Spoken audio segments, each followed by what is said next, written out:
अस्सलाम वालेकुम, मैं हूं आपके होस्ट गौहर इशरत और आप देख रहे हैं commentary box world cup special. और आज बड़े अहम इंपॉर्टेंट टॉपिक पे बात होने जा रही है। जी हाँ, भारत को इस वक्त फेवरेट करार दिया जा रहा है वर्ल्ड कप में। दोनों टीमें इस वक्त ऑस्ट्रेलिया और भारत का इस वक्त फाइनल होने जा रहा है, उस पर बात करेंगे। साथ साथ बाबर आजम को, जी हाँ, बाबर आजम की कैप्टनसी काफी ज्यादा कंट्रोवर्शियल रही, लेकिन इस वक्त बाबर आजम के हक में काफी ज्यादा एक्स प्लेयर बोलने लगे हैं, उस पर बात होगी। साथ साथ नाज़रीन, इस वक्त साउथ अफ्रीका चोक कर गया है। जी हाँ, साउथ अफ्रीका ने 31 साल की अपनी इस वक्त बरकरार रखी है। अपनी बरकरार रखते हुए साउथ अफ्रीका दोबारा से चोक कर गया, उस पर बात होगी। लेकिन इस वक्त सिचुएशन ये है, इस तमाम सूरत हाल पे मैच में क्या कुछ हुआ, कहाँ कुछ गलतियां हुई, इस पर एक रिपोर्ट देखिए। भारत और ऑस्ट्रेलिया फाइनल तो पक्का हो चुका है, आपने रिपोर्ट भी देखी, लेकिन इस तमाम सिचुएशन पर बात करने के लिए हमारा पैनल का हिस्सा क्रिकेट एक्सपर्ट, क्रिकेट एनालिस्ट एनो जहरा हमें ज्वाइन कर चुकी है। एन, इस वक्त प्रोटीज, इस वक्त साउथ अफ्रीका दोबारा चोक कर गया है। 31 साल की अपनी रिवायत साउथ अफ्रीका ने बरकरार रखी, बच्चों की तरह क्रिकेट खेली, क्या कहेंगी?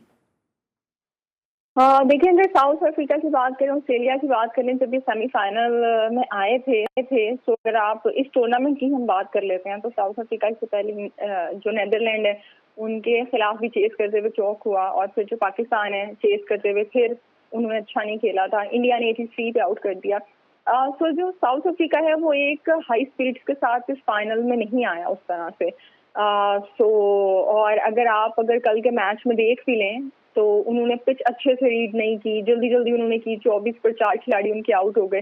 वो तो डेविड मिलर को आप देखें कि आखिर में वो एक क्या कहेंगे ना, वो डेविड मिलर वर्सेस ऑस्ट्रेलिया हो गया था। उन्होंने 101 रन बना दिए, वरना एट वन टाइम तो ऐसा भी फील हो रहा था कि कहीं ऐसा ना हो जाए कि ये 50 ओवर भी कैसे खेलेंगे, या कहीं 150 पे ये ना टीम आउट हो जाए, 200 भी कैसे बनाएंगे। लेकिन डेविड मिलर की वजह से 212 रन बन गए थे। लेकिन यहाँ पे ऑस्ट्रेलिया की जो साउथ अफ्रीका है, ऑस्ट्रेलिया की अच्छी फील्डिंग को यहाँ पे क्रेडिट जाता है। वैसे तो हम साउथ अफ्रीका की फील्डिंग की तारीफ करते हैं, लेकिन ऑस्ट्रेलिया ने अच्छी फील्डिंग यहाँ पे की। जो पैट कमिंस ने भागते हुए कैच पकड़ा, डेविड वार्नर ने पॉइंट पे पकड़ा। सो जो उनकी अच्छी फील्डिंग थी, अच्छी बॉलिंग थी और अच्छी प्लानिंग थी, उसने साउथ अफ्रीका को उस तरह से ना आगे नहीं आने दिया, उस तरह से गेम में आया ही नहीं साउथ अफ्रीका से। और जो अगर हम बैटिंग की बात कर लें फिर ऑस्ट्रेलिया की, तो वो बड़ी अच्छी प्लानिंग के साथ आए थे। आते ही उन्होंने फास्ट बॉलर्स को मारना शुरू कर दिया। आप ऑस्ट्रेलिया की अच्छी फील्डिंग की तो बात कर रही हैं, ऑब्वियसली वो नजर भी आ रहा था कि उनकी जो गेम ऑब्जर्वेशन थी उस वक्त ड्यूरिंग द मैच वो आउटस्टैंडिंग थी। लेकिन आपको पता है कि टॉस का जो एक रोल होता है, बड़ा वाइटल रोल टॉस प्ले करता है, उस पर बड़ी गलती की साउथ अफ्रीका ने। देखिए, जब आप अब अगर हम कल के मैच की बात कर लें, साउथ अफ्रीका ने इसलिए गलती नहीं की क्योंकि साउथ अफ्रीका को पता है कि जब वो चेस करते हैं तो वो उनका एक वीक लिंक है।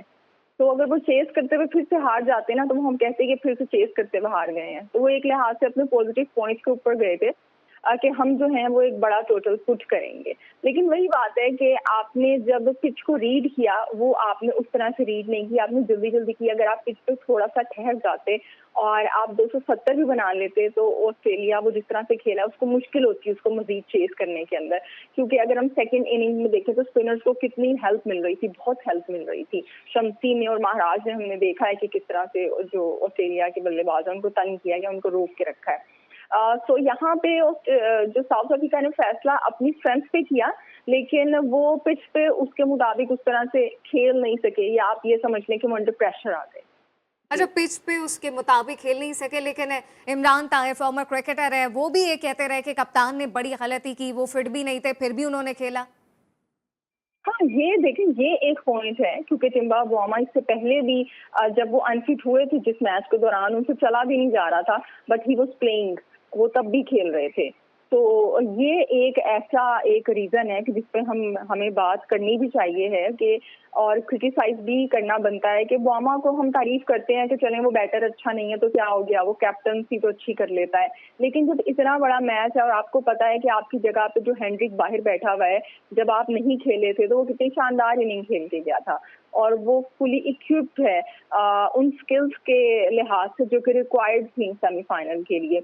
सो यहाँ पे बुआमा को अपने बजाय टीम के लिए सोचना चाहिए था, और उनको चाहिए था कि वो रेस्ट कर लेते और अपनी जगह हेनरिक को भेज देते। तो ये एक ऐसी बात है कि ये ना सेल्फिशनेस पता नहीं क्यों आ जाती है चाहे हम एशिया के माहौल के अंदर देख लें या साउथ अफ्रीका में भी बुआमा इस तरह से कर रहे हैं। उनके यहाँ तो खैर जो सिलेक्शन का क्राइटेरिया है वो ही आपको पता है कि डिफरेंट है। ठीक है, वो कैप्टनसी कर रहे हैं, लेकिन जब इतना इंपॉर्टेंट मैच है तो इमरान ताहिर सही कह रहे हैं कि उनको फिर वो बाहर बैठना चाहिए था और उनको हेनरिक को कहना चाहिए था कि भाई आप मेरी जगह जाके खेल लें। लेकिन इतने बड़े फैसले करने के लिए आपको बड़ा दिल भी चाहिए, और इसके अंदर कैप्टन के साथ साथ मैनेजमेंट भी कसूरवार है कि आपको नहीं पता है कि इतना बड़ा मैच है और आप इस तरह से एक अनफिट खिलाड़ी को भेज रहे हो। तो ये सारे कसूरवार हैं इसके अंदर। लेकिन एन आप कह रही हैं, मैनेजमेंट की बात कर रही हैं, तो ऑब्वियसली ग्राउंड में मैनेजमेंट थोड़ी होती है। ग्राउंड में तो आपको खुद ही खेलना होता है। जितने कैच छूटे, जो कुछ हुआ है, सबके सामने था। ग्राउंड में मैनेजमेंट नहीं होती है, लेकिन ग्राउंड से पहले तो ये फैसला हो गया था ना कि बुआमा खेल रहे हैं। तो जब वो अनफिट थे, उनको प्रॉब्लम थी, तो यहाँ पे जो आपका इतना कोचिंग स्टाफ होता है, मैनेजमेंट होती है, उनको बुआमा को कहना चाहिए था भाई कि आप जो हैं वो अनफिट है, तो आप इनकी जगह लाइक हेनरिक को खिला लें। या अगर वो तो फिर मैनेजमेंट को रोकना नहीं चाहिए था फिर। वही तो मैं कह रही हूँ कि यहाँ पे मैनेजमेंट का काम बनता था। ये उनकी गलती है कि वो ग्राउंड में आने से पहले उनको रोकते हैं भाई कि आप अनफिट हैं तो आप जरा बैठ जाएं, सुकून कर लें। हम देखते हैं, आप देखिए, मैं आप फिर कहेंगे मैं इंडिया की मिसाल हम दे देते हैं बार बार, इसलिए कि हमारा नेबरिंग कंट्री हम वहाँ पे देखते हैं, वहाँ पे इस तरह की इनसिक्योरिटीज नहीं है। हालांकि वो भी एशिया का हिस्सा है, उनको इस तरह का कुछ नहीं है। हमारे पाकिस्तान में, बांग्लादेश में इस तरह की बातें, हम साउथ अफ्रीका में भी इस तरह से हो रहा है। अगर आप बाकी यूरोपियन नेशंस को देख लें, न्यूजीलैंड को देख लें, ऑस्ट्रेलिया को देख लें, वहां पे भी ऐसा नहीं है। भाई आपसे तो है तो कहीं नहीं ऐसा, लेकिन वैसे ऐसा लग रहा था कि जो मैनेजमेंट है, मिकी आर्थर और कप्तान, पाकिस्तान के कप्तान की याद आ गई थी, ऐसा लग रहा था। हाँ, वो देखिए, बुआमा को तो हम अक्सर बाबर आजम से मिलाया करते थे, हमारे कैप्टन से। और कल जो उन्होंने हरकत की वो दोबारा हमें बाबर आजम याद आ गए। अब बाबर आजम तो याद आते रहेंगे इस तरह की छोटी छोटी बातों में। चलें, इस तमाम तो सिचुएशन पर बात भी होगी, साथ साथ बाबर आजम की कैप्टनसी काफी ज्यादा कौन रही है, उस तमाम तो सिचुएशन पर बात होगी। कौन कौन है बाबर आजम के हक में बोलने लगा, इस पर बात होगी। लेकिन अभी वक्त हुआ एक ब्रेक का।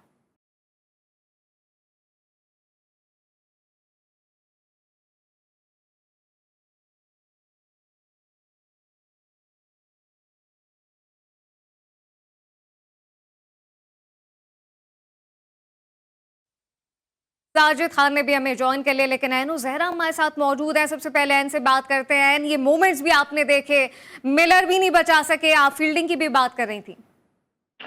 जी बिल्कुल, देखिए, इसलिए कि जो गेम होती है वो ये टीम गेम है, ये कोई टेनिस या गर्ल्स की इंडिविजुअल गेम तो है नहीं। जब आपकी टीम परफॉर्म करेगी तभी आप जीतेंगे। वो तो once in a blue moon हो जाता है कि मैक्सवेल ने अकेले ने आके आपको मैच जितवा दिया।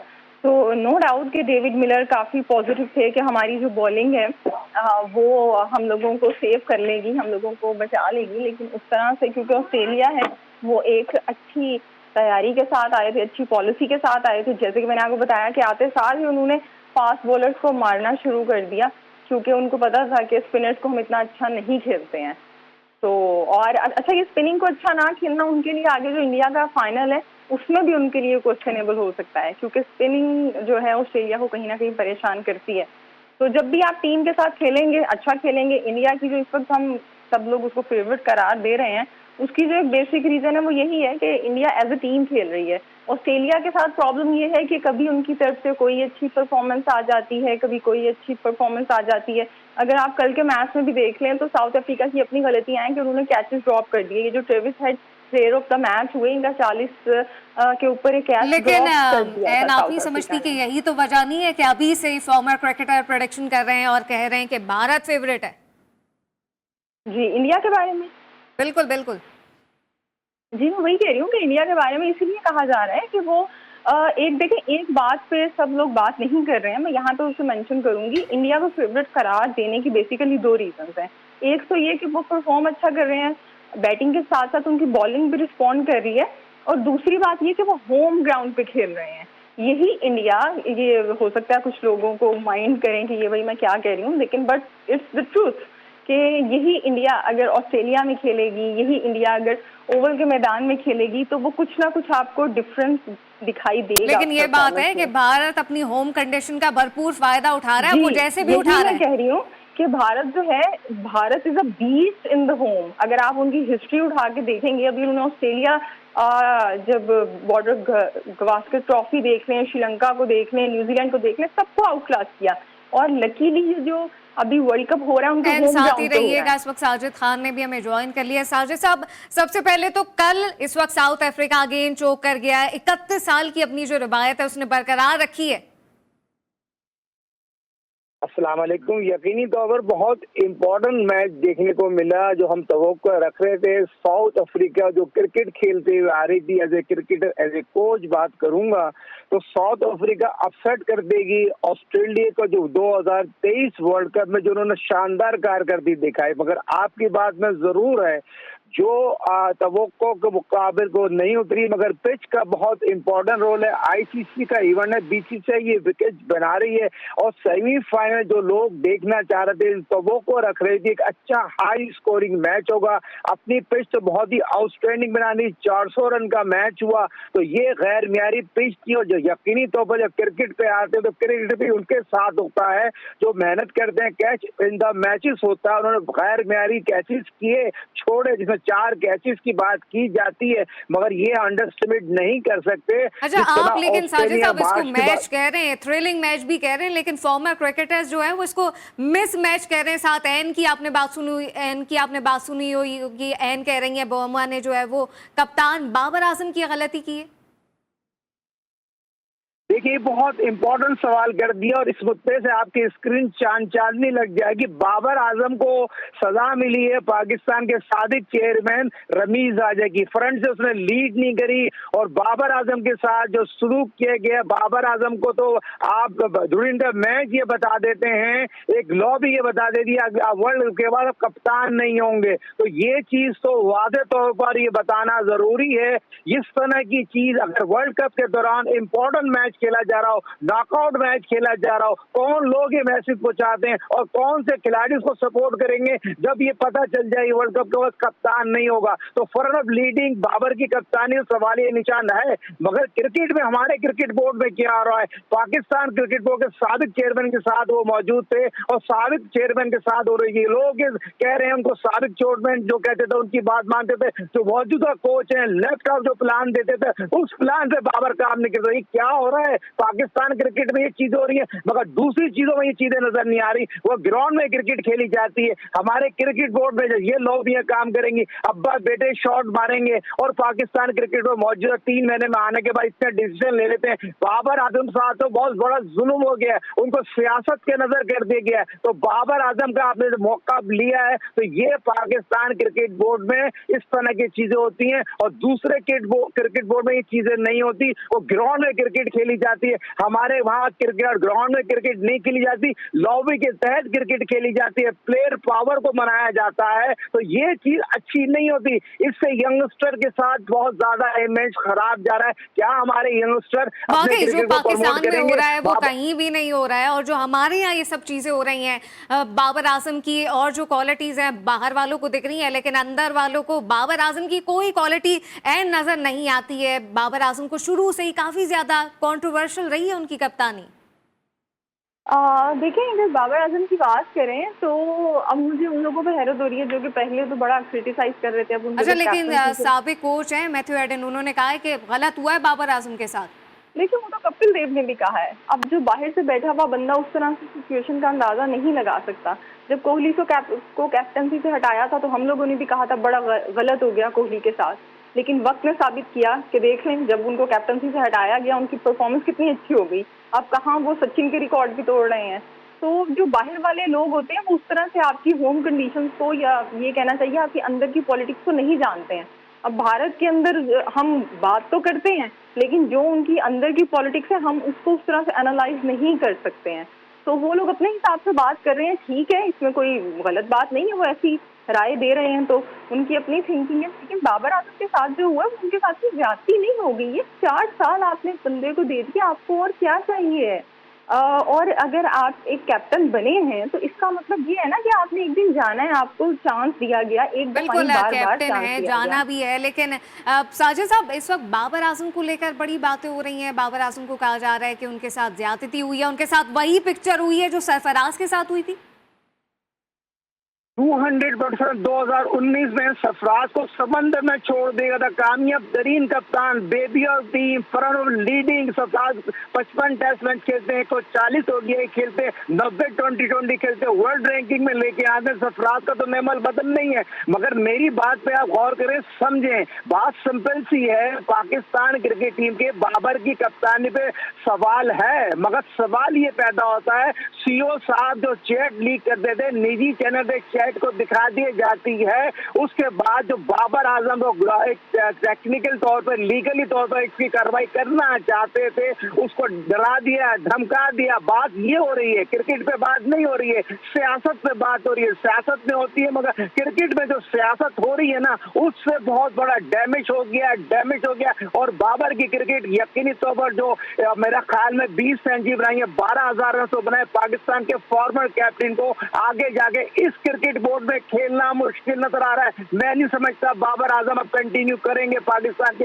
इस मौजूदा क्रिकेट बोर्ड में जो हो रहा है, और जो बाबर के साथ किया गया। साबिक चेयरमैन क्रिकेट बोर्ड जो मेरे अपने जराए बताते हैं, जो मैनेजर रिपोर्ट दी है, जो डायरेक्टर जो क्रिकेट बोर्ड में मौजूद है, उनकी रिपोर्ट के मुताबिक सारा मुद्दा बाबर आजम पे डाल दिया है। तो मैं कहने का मकसद ये, बाबर आजम अकेले नहीं है, टीम मैनेजमेंट कोच सारे लोग उसका कसूरवार है। बात को समझे, बात को समझने वाली बात है। ये सियासत हो गई है, बहुत बड़ी सियासत हो गई है इस क्रिकेट बोर्ड में होते हुए। मैं नहीं समझता, क्रिकेट बोर्ड के चेयरमैन साहब तो इंडिया पहुंच गए हैं, कलकत्ता में फाइनल देखने के लिए पहुंच गए, मगर ये चीज आपके क्रिकेट बोर्ड में बहुत ज्यादती हो गई। और सरफराज के साथ जुलूम किया आपने, जो कप्तान नहीं बनाया, पाकिस्तान के सीनियर तरीन कप्तान, मौजूदा चेयरमैन साहब उससे मीटिंग करते हैं, गार्डन ट्रॉफी जीतने के बाद उसको ग्रीन सिग्नल देते हैं, आप कप्तान होंगे। उसके बाद क्या ऐसी वजूहत होती है जो सरफराज अहमद 3 टेस्ट मैच के लिए ऑस्ट्रेलिया में कप्तान नहीं होते,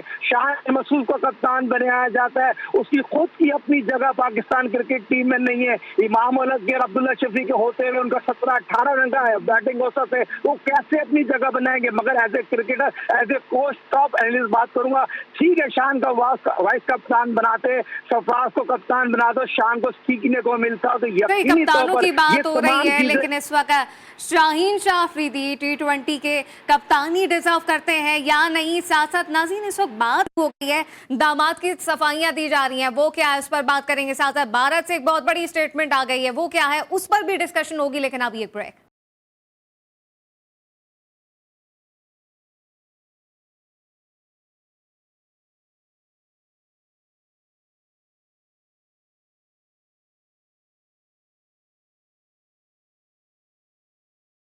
वेलकम बैक। तो जी, बड़ी ब्रेकिंग आ गई है पीसीबी की जानिब से। वहाब रियाज को इस वक्त चीफ सिलेक्टर मुकर्रर कर दिया गया है। इस तमाम सिचुएशन पर साजिद साहब से जरा उनकी टेक ले लेते हैं। जी साजिद साहब, इस वक्त वहाब रियाज को चीफ सिलेक्टर मुकर्रर कर दिया गया है, पीसीबी ने कंफर्म कर दिया है। देखिए, हाँ, पीसीबी ने कंफर्म कर दिया। वहाब रियाज को पिछले दिनों जो मौजूदा चेयरमैन साहब से मुलाकात हुई थी, उसी वक्त बता दिया गया था, प्रेस रिलीज आज जारी कर दी गई।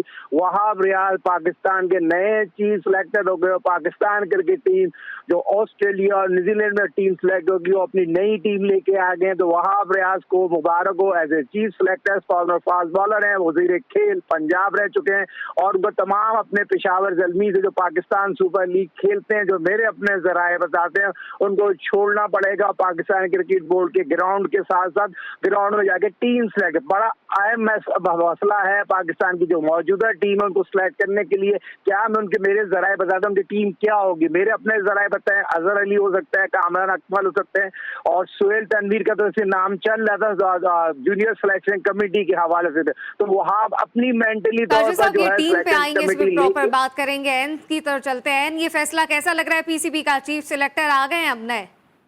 देखें, अभी हमने एक कॉन्फ्लिक्ट ऑफ द इंटरेस्ट भुगता है इंजमामुल हक का, और वो जो याजू और वो जो सारी साया कॉरपोरेशन थी। अब एक दूसरा कॉन्फ्लिक्ट ऑफ द इंटरेस्ट हमारे सामने खड़ा हो गया है। आप इसका मतलब ये कह रही है कि वहाब रियाज की छानबीन कर ली जाए पहले, ताकि दोबारा कुछ भुगतना ना पड़े? पीएसएल खेलते हैं वो, अभी ये साजिद साहब कह तो रहे हैं, पीएसएल खेलते हैं। खिलाड़ी जो पीएसएल खेल रहा है, लीग खेल रहा है, आप उसे चीफ सिलेक्टर बना रहे हैं। मुशीरे खेल वो हैं आपके, उसके साथ साथ वो चीफ सिलेक्टर भी हैं। वो छोड़ेंगे उसको, ठीक है, मुझे नहीं पता वो छोड़ेंगे या नहीं छोड़ेंगे, लेकिन अभी तो बहरहाल जो उनको बनाया गया है वो कर रहे हैं ना ये सब कुछ। तो ऐसे के अंदर आप मुझे समझ नहीं आती है, हमारा जो पीसीबी है जब नवाजने पे आता है तो आंखें बंद करके नमाज वो देता है। पहले तो इस तरह होता था कि खाली पॉलिटिकल हायरिंग्स जो होती थी वो चलो चेयरमैन की हद तक होती थी। अब तो मुझे ऐसे वो लग रहा है चीफ सिलेक्टर, कोच, सब कुछ जो है ना वो एक बिल्कुल ही पॉलिटिकल इसके अंदर एलिमेंट आता जा रहा है, जिस तरह से नहीं आना चाहिए। वहाब रियाज बड़े अच्छे फास्ट बॉलर हैं, लेकिन जो वो काम कर रहे हैं आप उन्हें वो करने देना भाई। अब आप उनको इसके अंदर भी लेके आगे चीफ सिलेक्टर के अंदर भी नहीं तो आप ये कह रही हैं कि जो काम होता है वो उसी को साझता है। साजिद भाई के साथ जानते हैं, साजिद साहब आप ये समझते हैं यानी कि बॉलिंग कोच होना चाहिए था, जैसे एन कह रही है कि जो काम करते हैं वही करें?